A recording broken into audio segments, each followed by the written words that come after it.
Since the election, there has been quite a shift. This video is going to be a little different as I just wanted to assess some of the more crucial events, analyze the mood, and give my opinion in summary before moving on to other videos. Hello everyone, welcome back. And boy, are narratives starting to stir. American global presence has become more noticeable and improving in most cases, with some groups condemning US even further. Countries are far more accepting of President Trump than a lot of people thought, considering the latest tariffs and how they plan to be implemented. Negotiations with Hamas have progressed with the successful release of prisoners, and we'll see what happens with the rest. There were peace talks that subtly occurred with the leaders of Ukraine and Russia that seemed positive and promising, with more talks within the coming weeks. Personally, I think that loss of life is just...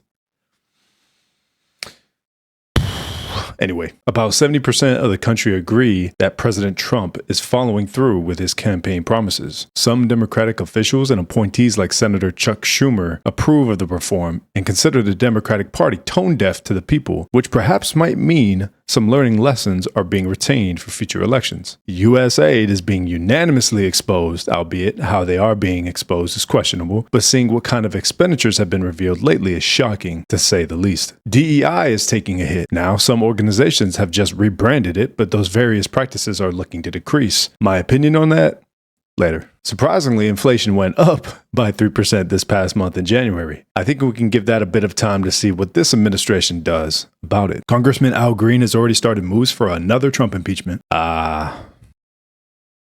Tulsi Gabbard was finally sworn in as the Director of National Intelligence. I think that's a W. There has been new moves to ensure no trans athletes in women's sports. I mean, this is one of those things that has definitely fallen on deaf ears for a long time now. To be honest, I wasn't awfully surprised that this was the outcome, because when I hear about how many women are getting shunned out of leagues and associations for it because biological men are now competing against them, well, it's about time. ICE mobilizations are in full swing and have the country torn on its aggressive notions. And I hope to clarify that here in a bit. At the time of this video, there has been over 60 executive orders signed within the first 30 days, with most of the policy priorities being met or discussed, like foreign policy, tax, immigration, defense, etc. Man, I almost can't keep up with this stuff. And that honestly made me curious. So I looked back into 2021 to compare presidential efforts and precedents. And it's just a night and day difference with the global presence and the amount of work being done. I, like many, had little to no faith in the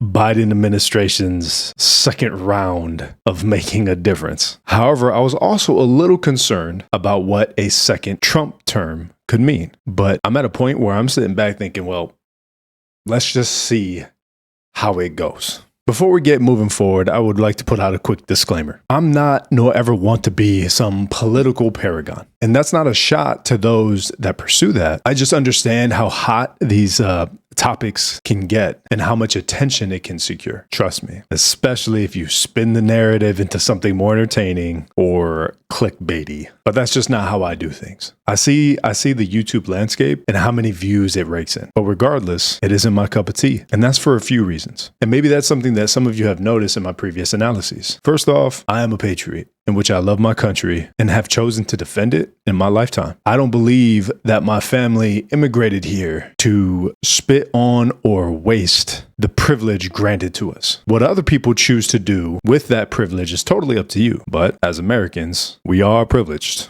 All of us. However, I am also person-centered, pursuing programs to become a psychoanalyst and clinical psychologist. I have a Carl Rogers kind of philosophy, who's just American psychologist. And what that means is I believe in the analysis and communication from person to person to help accrue personal growth, one human being at a time, challenging the way people think to invoke critical thought and mental fortitude, one human being at a time. And critical thought to me is the efficacy in which people process information, the checks and balances of cognitions before it becomes belief or perspective. And at the end of the day, that doesn't really matter what landscape that applies to, this or that, blue or red, light or dark. When we see cognitive discourse, what you think is totally up to you. But how you think or the intention that you bear consciously or subconsciously is usually the problem. It's not that I have blind faith in humanity, but I do believe that all people under the sun have potential. And I will communicate and be critical to what you and myself are choosing to do with it for better or worse. Additionally, I do not believe in advocating for political parties that I'm not personally involved in and can't say in good faith that I know all the good and the bad, because I don't. And I don't think anyone does. If I tend to shine light on things and not obscure, then it'd be contradicting of my character to do so. Although I may analyze political situations in the future, it's just not something that I think is important to my identity, and will always do my utmost to put my best objectively observant foot forward to inspire bigger pictures and not small ones. Call that bias, grifting, centrist, weak, cringe, condescending,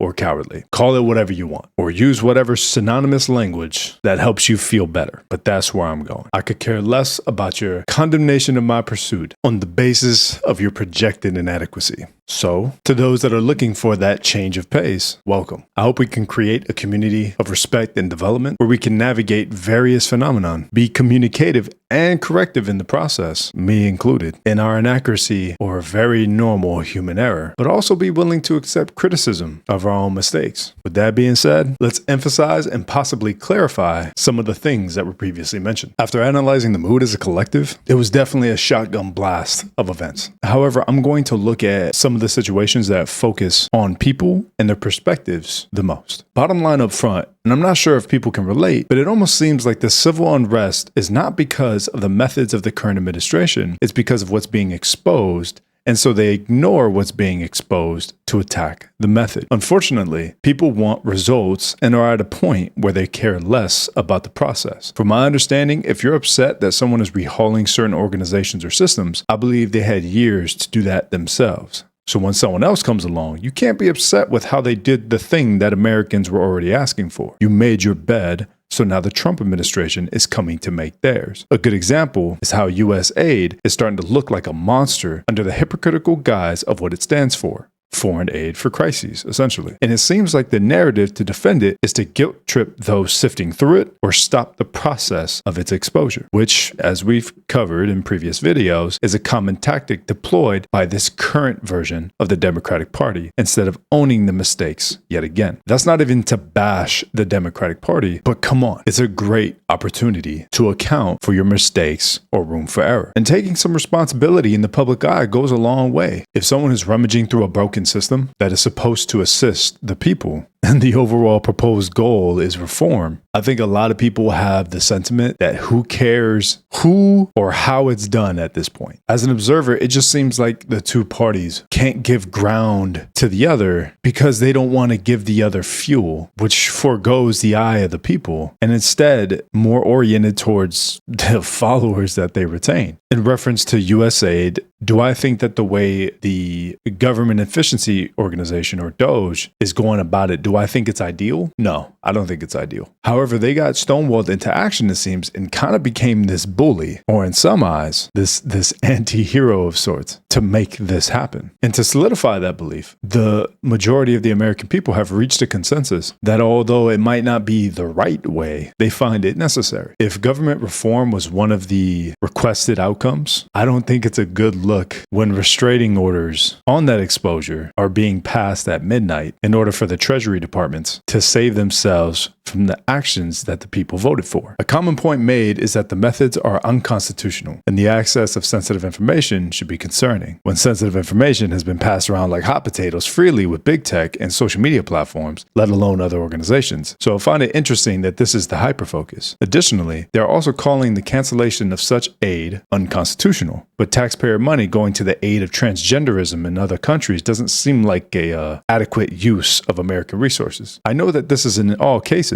but I think halting it all before ensuring it continues as necessary is pretty important. I think what you're seeing is a full government audit, an informal audit to say the least. And I think there are plenty of people in the US that wanted to see something like this, considering the suffering of our own citizens and all the questions without answers regarding the disasters that occurred in places like California or North Carolina. Plus, I think they just started a full hearing on the DOGE committee, so kind of see how that goes. In reference to DEI, like I've said before, I never had a problem with DEI as a practice. However, I did have a problem with its weaponization and radicalization to turn it from a tool to ensure fairness based on character, regardless of demographic data, to now excluding people to hit a certain checkbox in their organization. Let's be realistic. Organizations with DEI as a forefront isn't because they're trying to achieve some level of altruism, and the road to hell is paved with good intentions. I just think it's lost on people that masking something with a good intention doesn't mean that's the actual intention of those manipulating the practice. People in modern society are really trying to make it seem like we're still in the 1950s or 1800s. And it got me thinking, is that how bored we are? Honestly, got to make a correlating graph with privilege and cognitive boredom. Well, that's curious. Wonder how true this is. Biological men will now be kept from women's sports. I'm not too sure as to how this was supposed to be a surprise. I think there's a reason you don't see women invading men's sports. I also think that the right has demonized people suffering under this condition a bit. Sexuality is one thing, but shifting identities have historically been viewed negatively and are associated with failed benchmarks of development in various theories. Solidifying identity is part of growing up. Foregoing and destroying your identity like your subconscious doesn't exist is not. While Democratic news outlets speak on how unnecessary it is to worry about it, to that, I have some questions. What percent of the women population are in collegiate or professional leagues? What percent of the population are transsexual women, or in other words, biological men? To answer that question, there are about as many transgender women in the ages of 18 to 24 as there are female student athletes, nearing the number of 200,000 within the US. The point is, it doesn't take many trans athletes to wipe the floor of all those associations. I believe women have a right to compete fairly and justly amongst their organizations. Let's stop impeding it in the name of inclusiveness. ICE mobilization is definitely underway. It is fair to say this is met with a bit of discourse, mainly due to the misunderstanding of the processes involved. I think people use illegal immigrant and immigrant synonymously. I don't think a lot of people understand the due process of illegal immigrants in our country. I don't think people understand the difference between the undocumented and the documented undocumented, as an example. I don't think people understand why sanctioned cities are being quote-unquote invaded. So to quickly clarify, undocumented immigrants are those that came illegally and evade taxes, while documented and undocumented immigrants are tracked in various fashions and do pay taxes. Additionally, the due process of illegal immigrants currently living in the country is that they are served with an expected appearance in an immigration court, which is a time they can use to justify their stay. However, should they fail to show, this is where they are detained, usually because of criminal activity. This is the process for illegal immigrants currently being detained. Where current issues are is that these sanctioned cities are providing methods of evasion to these illegal immigrants, regardless of criminal activity or not. As much as you may disagree with the current administration, this isn't like undermining the passing of some bipartisan bill like the Republicans' decision in 2023 to 2024. This is undermining the decision to solve the problem. Furthermore, some people are confused that all immigrants are being pursued when it's really just the illegal immigrants with criminal records or associated with criminal activity. One of the things I'm curious about is why choose this hill to die on. I have nothing against immigrants. My family consists of many. I think there is quite a representative bias with what we are seeing in reports and ICE providing more violent examples to the public. I think the issue lies with the illegal means and the intention of immigrating. This isn't the 1990s. As my dad explained to me, these aren't the same immigrants coming to America anymore. Many are looking for free rides and abused systems, because the holes in these systems are becoming more public knowledge due to technological reach. My own family had one of these illegal immigrants show up to their business, cartel types, who decided that the best use of their first time in America was intimidate people within this business, showing off their machete. It's anecdotal and contrary to the better examples, correct? And I'm aware of that. But I think it's just an overall disservice to the immigrants that are choosing to come to America for the right intentions through the right channels, which clearly means we need to revise the process of immigration. It's upsetting to see the shift because now immigrants are getting this unwarranted aggression because of the immature bad actors being represented. But I digress. So what does this all mean? Well, nothing. We are still America and we're still American, the melting pot of the world. And we became beautiful and incredible because of it. Your nationality and ethnicity are two completely different things. Stop trying to supersede or forego one for the other. There's just too much narrative, discussing divide, like we need to be at war with each other when we don't. And that kind of drive is just lost on me. It's not because I'm clueless.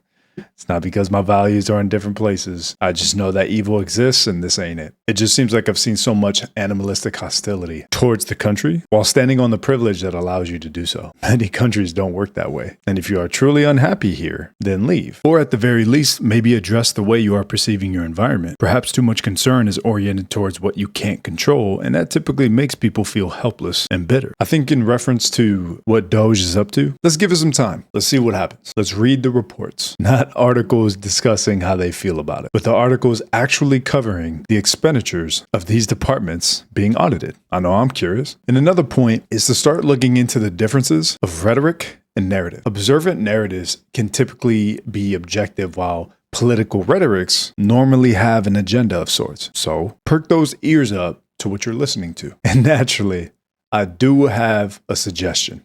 Get the hell out of those damn echo chambers. I don't care what side of the aisle in this current reality that you sit on. Look around. Get up from your seat. Venture forth. Become self-informed, not ill-informed. Become self-aware, not self-confirming. Seems like most people are either misinformed or underinformed out of the necessity of comfort, and I implore you to be a little more courageous with yourself. Immaturity as a whole is running rampant in American society. That's the common theme that I have seen across all the content that I've covered in just the past year alone, especially in virtual spaces, which is accruing more populace. The outcome is that there's masses of people being kept in infantile states due to different rhetoric driven by self-esteem and emotional appeal. Develop your own opinion and gravitate towards narratives of wisdom and not perceived intelligence. Don't worry about how smart things are supposed to sound. Even some of the greatest philosophers believed in simplicity,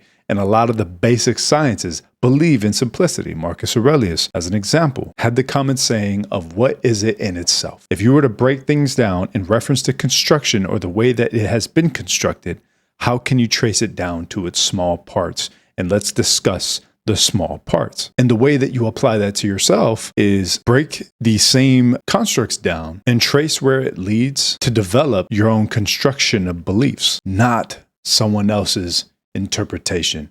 And I can't stress that enough. We often see it in various forms of religion where people interpret Bibles for others to understand, but I don't think that's what the Bible was ever meant to be. I think everyone was supposed to have their own interpretation of things. And I think that there's a significance and relevance to that because in this today's modern age, I think it's important that we all do the same now. Form your own interpretation through your own work and observation. But that's enough about that. I had something else that I wanted to close with. In reference to my previous video covering Shoe on Head's Democratic criticism, I wanted to appreciate the overwhelming support and praise for that video. It was incredible. I appreciate the comments. I appreciate the perspectives on how I approached the video, and it means the world to me. It's not lost on me as to why the video did well. I understand that I was standing on the shoulders of a greater creator in reference to the YouTube space, and I know that React content is very controversial, to say the least. However, I'm still grateful for those that gave my point of view a chance. And with that being said, I was going to quickly address some of the criticisms. I understand that most React content is impulsive. I'm not this way. As previously mentioned, I'm a little more analytical. I allow things to kind of conclude before I speak my piece. I don't have this pressure to fill in random things due to silence. And perhaps in future videos, if points are quickly coming across, then I'll probably have more to cover. But sometimes that just isn't the case. And for those that don't know, yes, I make my own content. It's not because I'm trying to be this analytical or React person. It's just I use React or analytical themes as a way to fill in the gaps in space between the time it takes for me to create my own stuff and put it out in that fashion. So it'll typically be